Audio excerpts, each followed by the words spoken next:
ना जाने कितने कितने जन्म हमारे ऐसे ही निकल गए और हम शिव भक्ति नहीं कर पाए।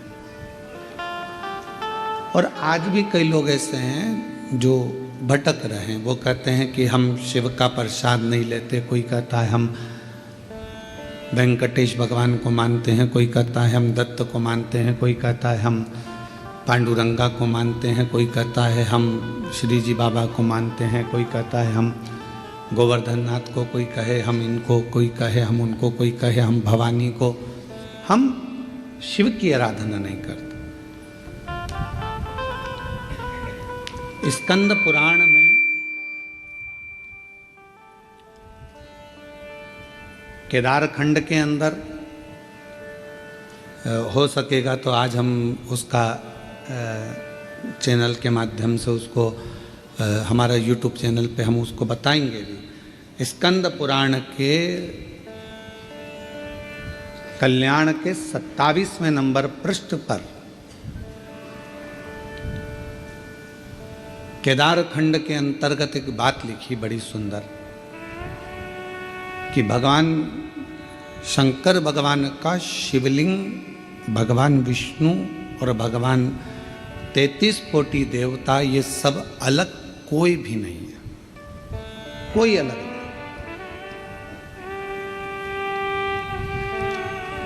शिव पुराण में क्या लिखा?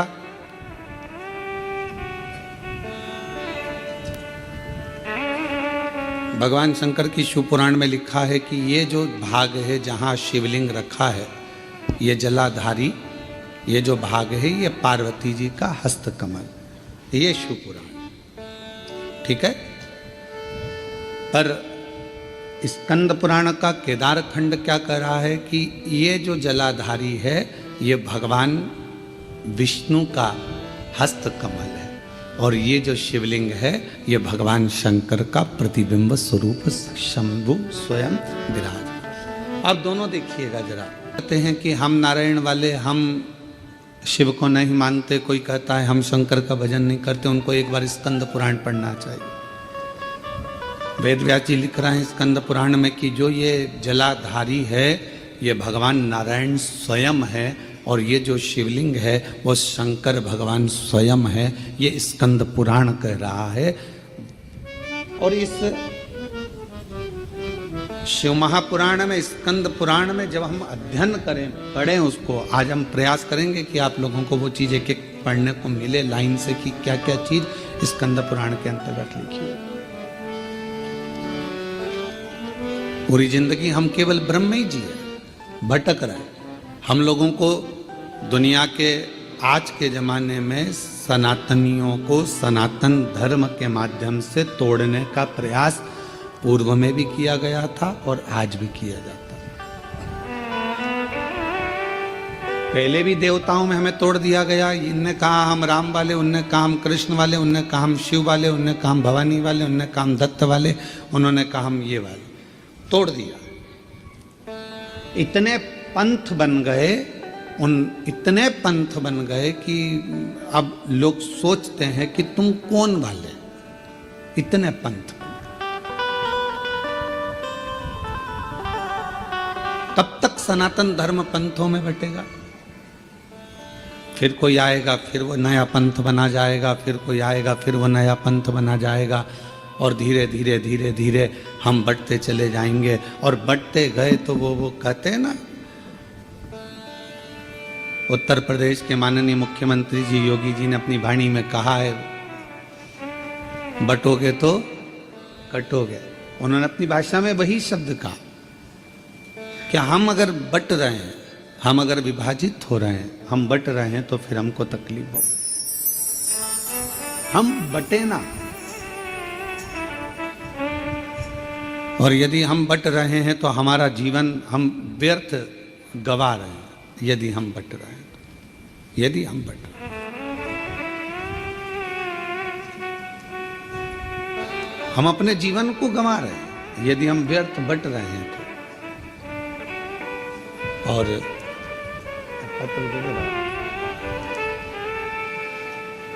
अगर हम बट रहे हैं तो हमारे अपने जीवन को हम गंवा रहे हैं। हम पंथों तो शिव महापुराण स्कंद पुराण ये वर्णन कर रही है कि हमारा सनातन धर्म ना बटे, पंथों में विभाजित ना हो, जातियों में विभाजित ना हो। वेद व्यास जी ने जितनी जितनी पुराणों की रचना करी उतनी सारी पुराणों में एक ही बात कही कि आप एकजुट रहे, एकजुट रहे। और आपकी एकजुटता यह आपके जीवन की सार्थकता।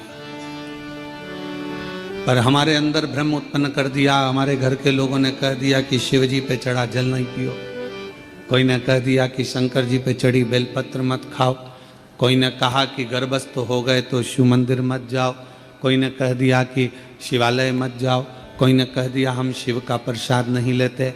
हमें बांट दिया,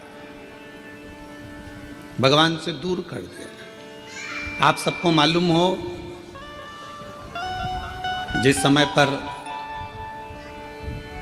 हमारा भारत, हमारी भारत की धरोहर,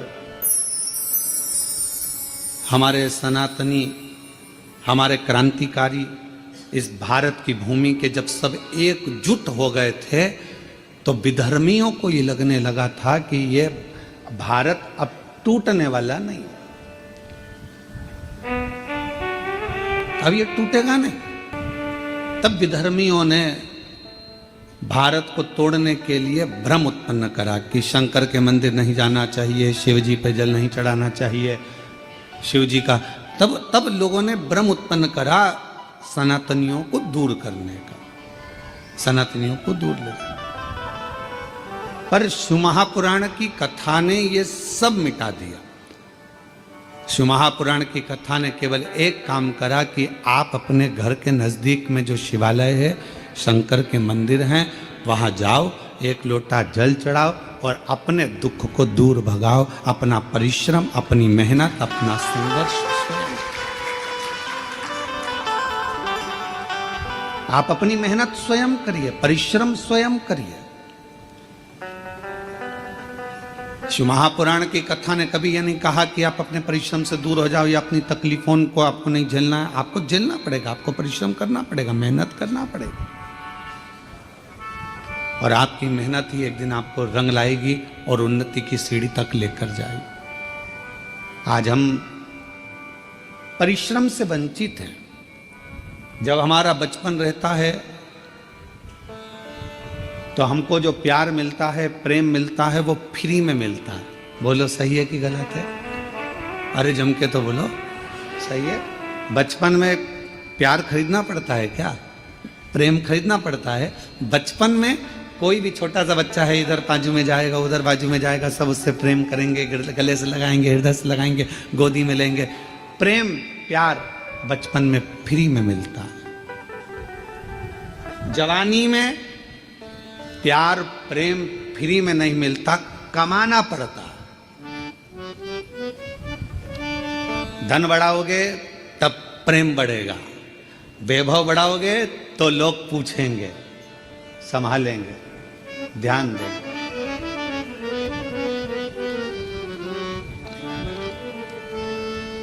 कमाना पड़ता है।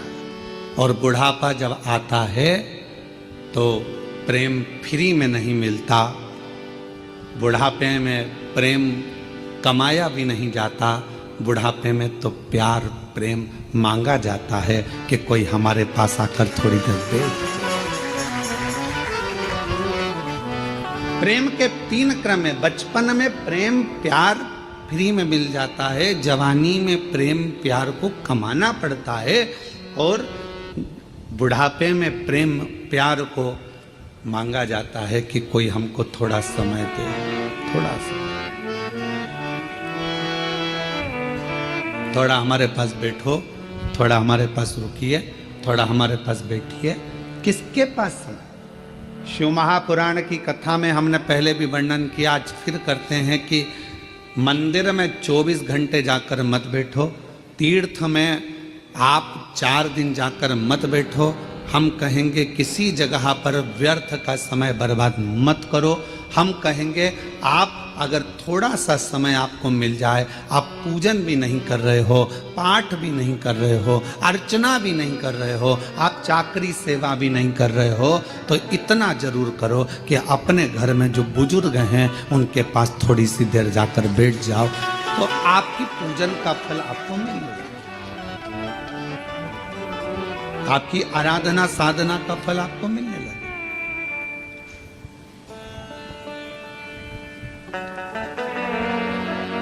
आज सबसे ज्यादा कमी पड़ रही है प्रेम की, स्नेह की, समर्पण की।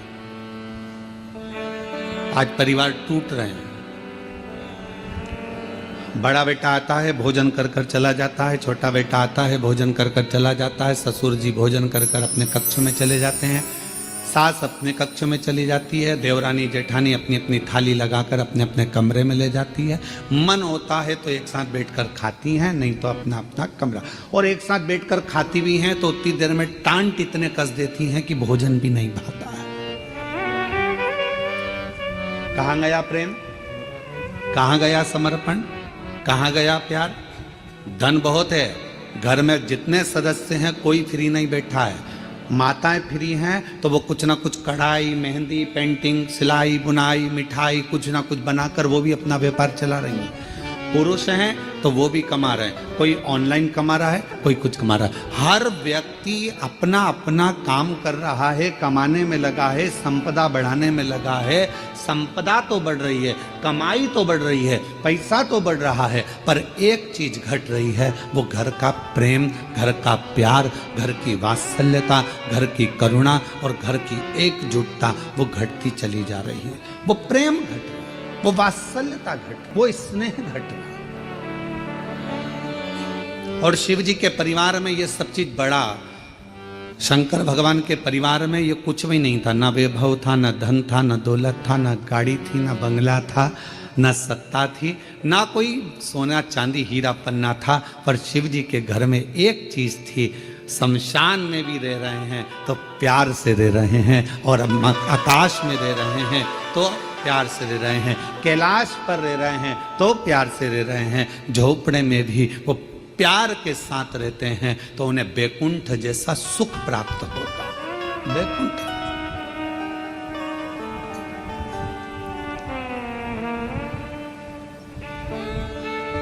आप सबको कभी विष्णु पुराण किसी ने पढ़ी आप में से?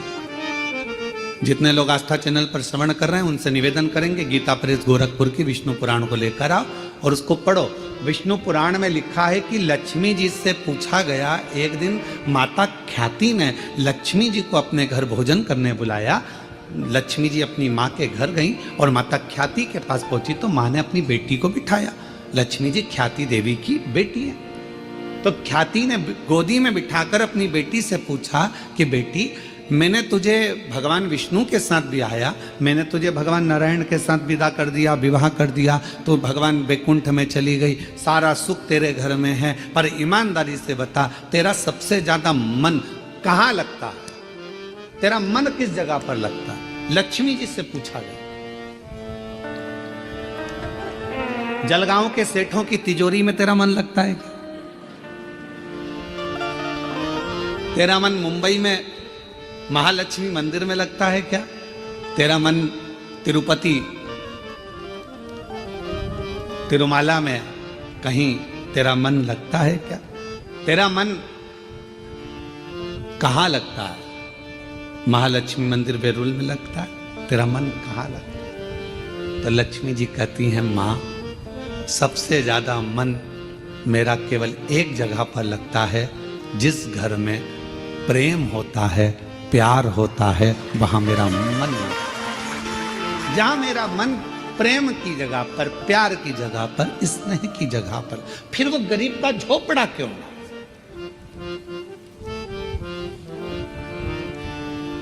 दुनिया की सबसे महंगी चीज क्या है? जल्दी उत्तर दो। दुनिया की सबसे महंगी चीज क्या है? दुनिया की सबसे महंगी 3 चीजें हैं।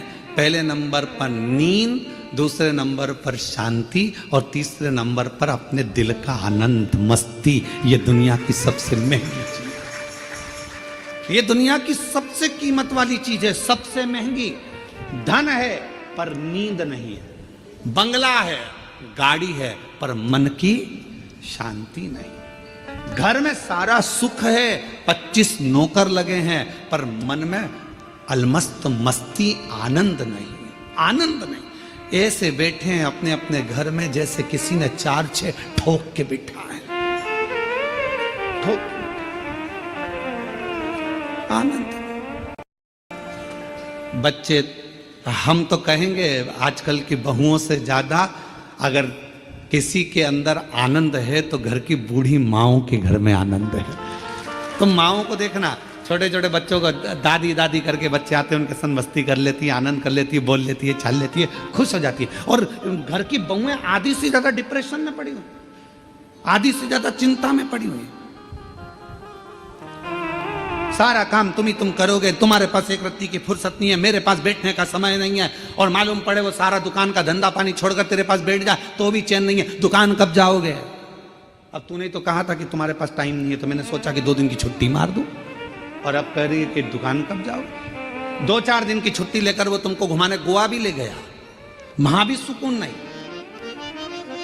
वहां भी शांति।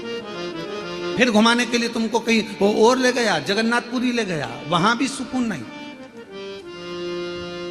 उसने बस इतना कहा जल्दी नहा ले, जल्दी स्नान कर ले, जल्दी से दर्शन कर लेंगे, सब काम जल्दी करना था, तो मुझे लेके क्यों आए? वहां भी तबेली जो कीमत से नहीं मिल सकती, पैसा खर्च करने से नहीं मिल सकती।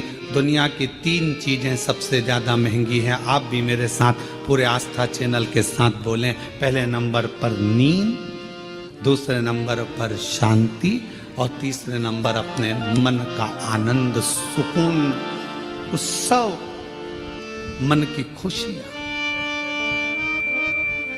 आप में से कई माताएं जितनी कथा श्रवण कर रही हैं, जितने पुरुष कथा श्रवण कर रहे हैं, मेरी जीजियां जितनी सुन रही, मेरे जीजा जितने सुन रहे हैं, बेटियां जितनी सुन रही, जितने बेटे सुन रहे हैं, तुम्हारी अलमारी कपड़ों से भरी पड़ी हुई है। तुम्हारी अलमारी में एक से बढ़कर एक रुपट्टे रखें, तुम्हारी अलमारी में एक से बढ़कर एक कपड़े रखें, तुम्हारी अलमारी में एक से बढ़कर एक जेवर रखा है, तुम्हारी अलमारी में एक से बढ़कर एक आभूषण रखें। ये नहीं कि हम ये नहीं कह रहे कि सोना का पहनो कि चांदी का पहनो, हम तो ये कह रहे हैं तुम्हारे पास में आर्टिफिशियल भी ढेर सारा रखा हुआ है। पति कुछ ना कुछ लेकर आता है, दे जाता है, तुम्हारे पास एक से बढ़कर एक वस्त्र रखें, पर ना जाने तुम्हारी सोच कैसी हो गई है कि अगर कहीं जाना भी है ना तो 50 बार मन में आलसी आ जाती, क्या करूंगी जाकर, क्या करना, तुम चले जाओ ना। रिश्तेदार के यहाँ, नातेदार के यहाँ पहले उमंग होती थी, खुशियां होती थी, रिश्तेदार के यहाँ कार्यक्रम आया, जाऊंगी, अच्छे कपड़े पहनूंगी, 4 जोड़ कपड़े लेकर जाती थी, एक से बढ़कर एक ज्वेलरी लेकर जाती थी, तैयार होती थी, श्रृंगार करती थी, अपने आप को सजाती थी। और जिस व्यक्ति ने अपने आप को सजाना प्रारंभ कर दिया, उस व्यक्ति ने परमात्मा को सजाना प्रारंभ कर दिया।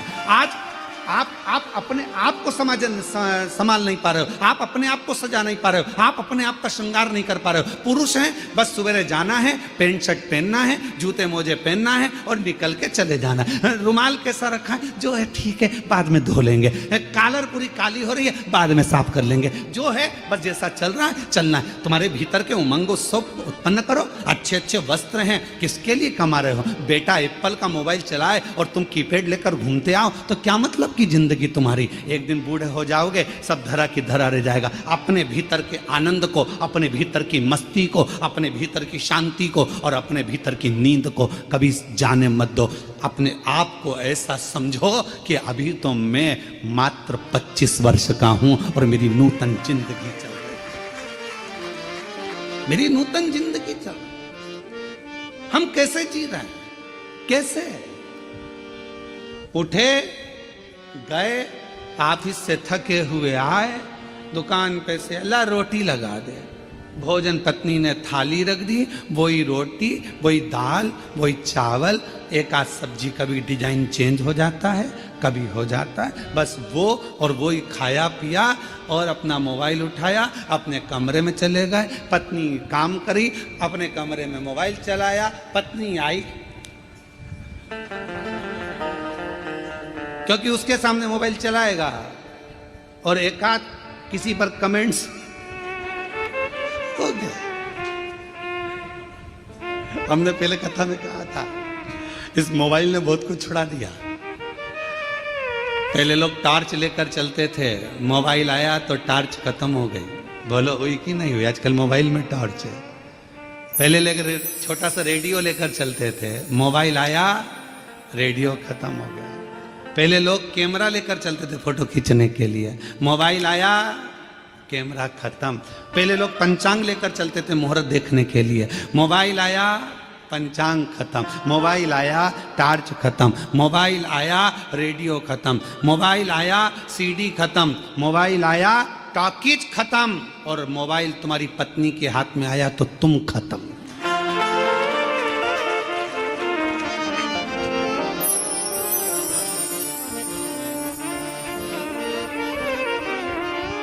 इसलिए अभी हमारे शैलेंद्र भैया वो गीत भजन गा रहे थे, एक तू ही आधार सतगुरु एक तू ही।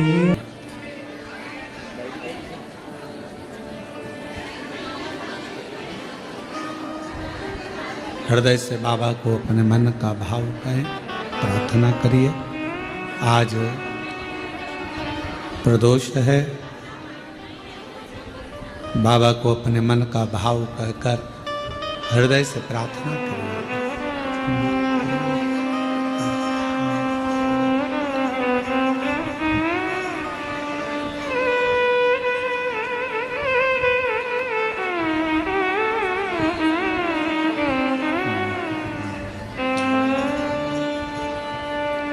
श्री शिवाय नमस्तुभ्यं। श्री शिवाय नमस्तुभ्यं। श्री शिवाय नमस्तुभ्यं। श्री शिवाय नमस्तुभ्यं। श्री शिवाय नमस्तुभ्यं। भोला सब दुख काटो हमारा, ओ भोला सब दुख काटो हमारा। शिव शंकर जपो तेरी माला, भोले बाबा जपो तेरी माला। भोला सब दुख काटो हमारा, ओ भोला सब दुख काटो हमारा। वेश है मंगल मंगलकारी, वेश है मंगल मंगलकारी। शमशान वासी हमारा, शमशान वासी हमारा। ओ भोला सब दुख काटो हमारा, ओ भोला सब दुख काटो हमारा।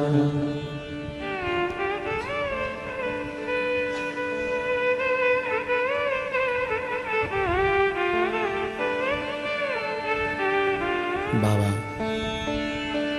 दैवाधिदेव महादेव भगवान शिव, ओगड़दानी त्रिकालदर्शी कैलाशी विनाशी भगवान शंकर की पवित्र कथा करें। घर के प्रेम को मेरे भगवान शिव का परिवार कह रहा है कि कैसे भी रहो, कहीं पर भी रहो, पर आपस का प्यार प्रेम खत्म मत।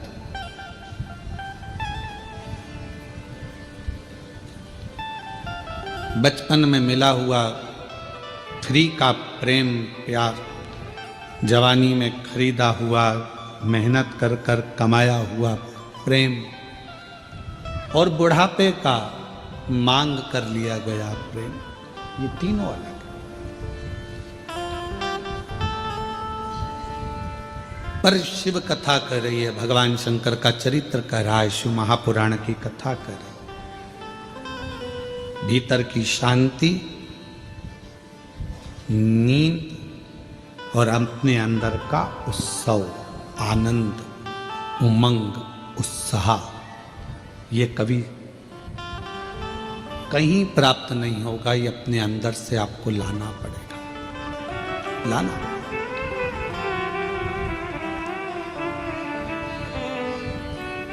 कई मेरी जीजियों को बड़ा प्रेम रहता है, स्नेह रहता है, शौक रहता है तैयार होने का भी, श्रृंगार करने का भी। कई बच्चों को, लड़के हैं उनको, कई बेटों को, कई मेरे जीजा उनको बड़ा रहता है कि अच्छे वस्त्र पहनना, अच्छे से रहना। ये आप यदि अपना श्रृंगार करना सीख गए हो तो तुम परमात्मा का भी श्रृंगार करना सीख।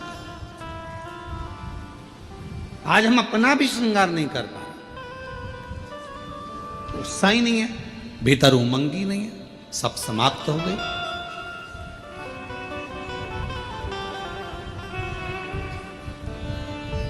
कितना सुंदर कहा है। एक व्यक्ति ने पूछा कि क्यों गुरुजी, क्या भगवान के मंदिर जाना है तो कोई वस्त्र बदल कर जाना पड़ता है? परमात्मा के मंदिर जाने के लिए बाहर का जो वस्त्र है ये बदले ना बदले, पर शिव महापुराण की कथा कहती है अपने भीतर के अहंकार को त्याग कर, अपने भीतर की तृष्णा को त्याग कर, तब परमात्मा के नजदीक। हम बदल ही नहीं पा रहे। ऊपर के कपड़े तो हमने चेंज करे, वस्त्र बदले नहीं बने।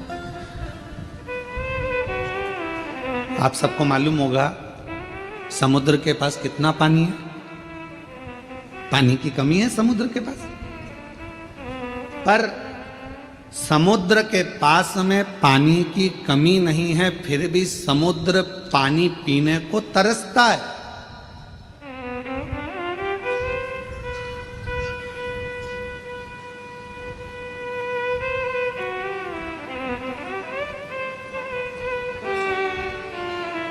पानी की कमी समुद्र के पास नहीं है, पर पीने को तरस रहा है।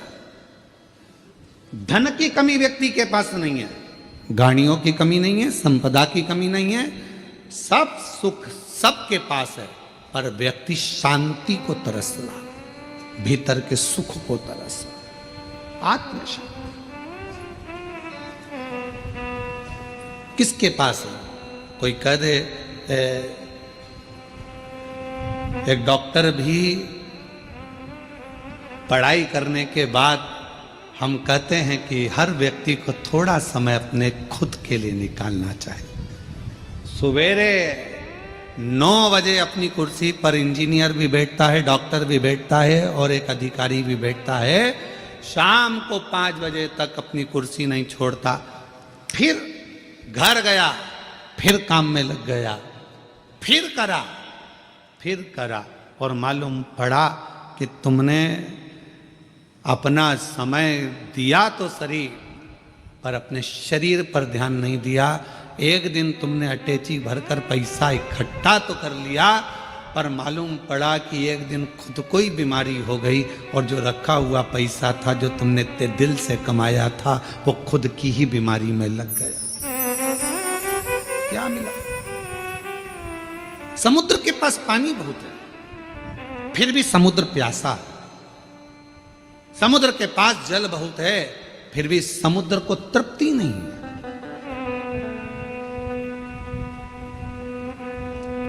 उछलता है, पुकारता है।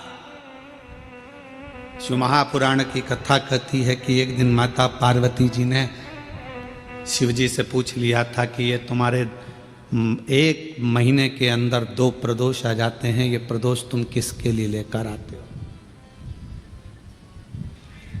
किसके लिए? और आप ये प्रदोष के दिन इतने प्रसन्न क्यों रहते हो? आखिर क्या कारण है कि प्रदोष का दिन भगवान शंकर को प्राप्त करने का दिन हो जाता है? क्या कारण है कि प्रदोष का दिन भगवान शिव को प्राप्ति का केंद्र बिंदु हो जाता है? क्या कारण है कि प्रदोष के दिन आप इतने आनंद में, इतने उत्साह में रहते हो जैसे समुद्र की लहरें चल रही होती है? आपकी प्रसन्नता का ठिकाना नहीं रहता।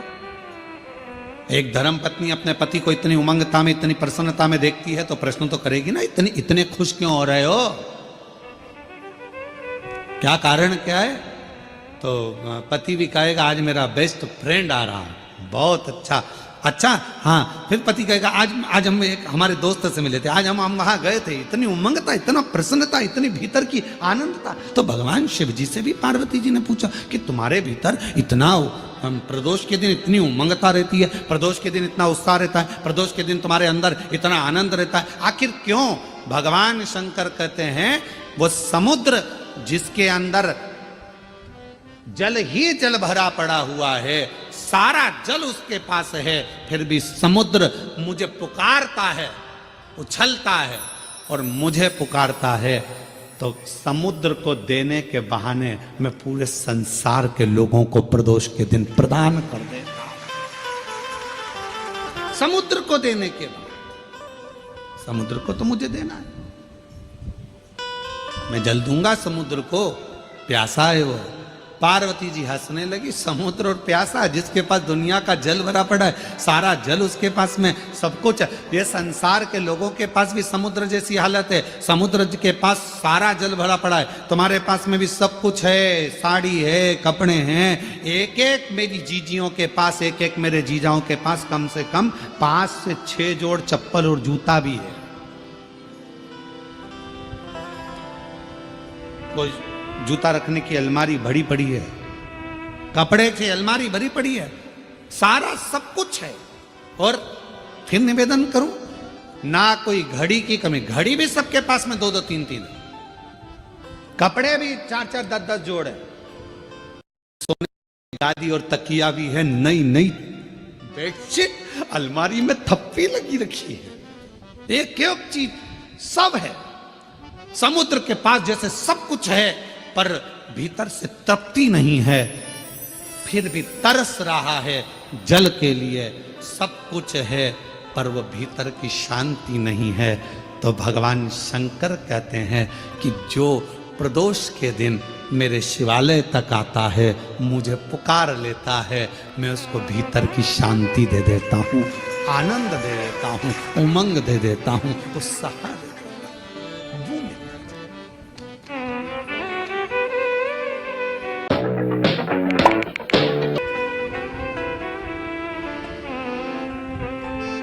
आपका मुलगा मुलगी चांगला है?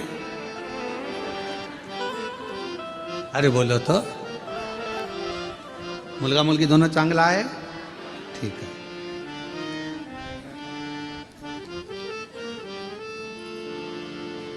अब आप अपने बच्चों को सब कुछ दे रहे हो, जो मकान है तुम्हारा किसको मिलेगा? बोलते जाओ जल्दी जल्दी। बच्चों। गाड़ी, तुम्हारे गले की चेन, अंगूठी, ब्रेसलेट, बच्चों, ठीक है, सब बच्चों को दे रहे हो, सब बच्चों को मिले। आज का बच्चा ये सोचता है कि सब कुछ मेरा है तो मुझे क्या करना है, टेंशन क्या है, संघर्ष नहीं कर पाता, बहुत परिश्रम नहीं कर पाता। जब बड़ा होता है, विवाह होता है, शादी होने के बाद थोड़ा सा टेंशन उसको आता है तो डिप्रेस हो जाता है। क्यों? हमने गाड़ी दी, बंगला दिया, धन दिया, दौलत दी, परवरिश अच्छे से करी, अच्छा कॉलेज दिया, अच्छा स्कूल दिया, अच्छी एजुकेशन दी, अच्छा डॉक्टर को दिखाया, उसको स्वस्थ रखा, सब कुछ करा, पर अपने बच्चे को हमने संघर्ष करना नहीं सिखाया। और एक दिन उसके ऊपर जवाबदारी का बोझा बढ़ा, वो डिप्रेस हो गया, किसी ने कुछ कह दिया, डिप्रेशन में आ गया। पत्नी, शादी हो गई, पत्नी आ गई, 1 महीना, 2 महीना, 6 महीना रही, पत्नी मायके चली गई, वो डिप्रेस हो गया। क्यों? हमने उसको परिश्रम करना नहीं सिखाया, हमने उसको ये नहीं बताया कि संसार के लोगों से लड़ना कैसे।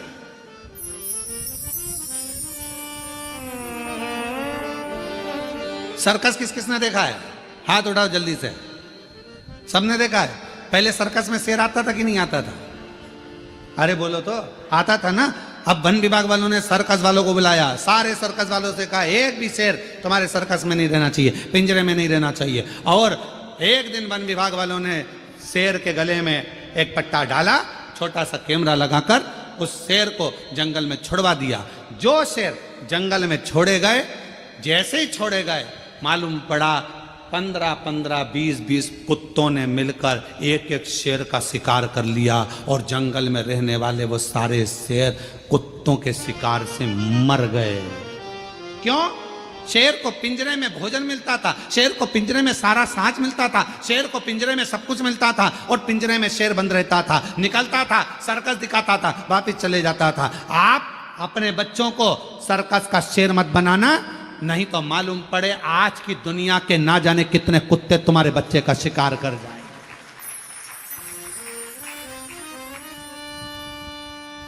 दुनिया के ना जाने कितने बैठे हैं जो तुम्हारे बच्चे का शिकार कर जाएंगे। पड़े आज की दुनिया के ना जाने कितने कुत्ते तुम्हारे बच्चे का शिकार कर जाए।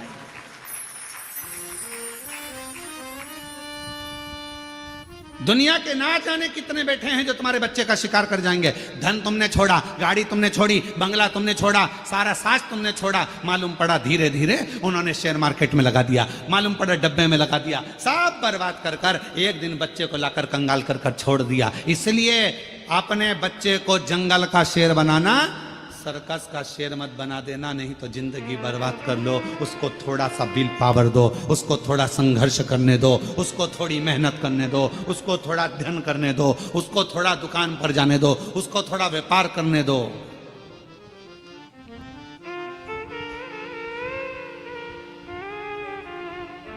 थोड़ी मेहनत जरूर। एक हमारे अच्छे परिचित हैं, यहीं आपके भुसावल के रहने वाले हैं। फैक्ट्रियां बहुत हैं उनकी और लगभग 10 से 12 फैक्ट्रियां हैं उनकी। राठी फैमिली है।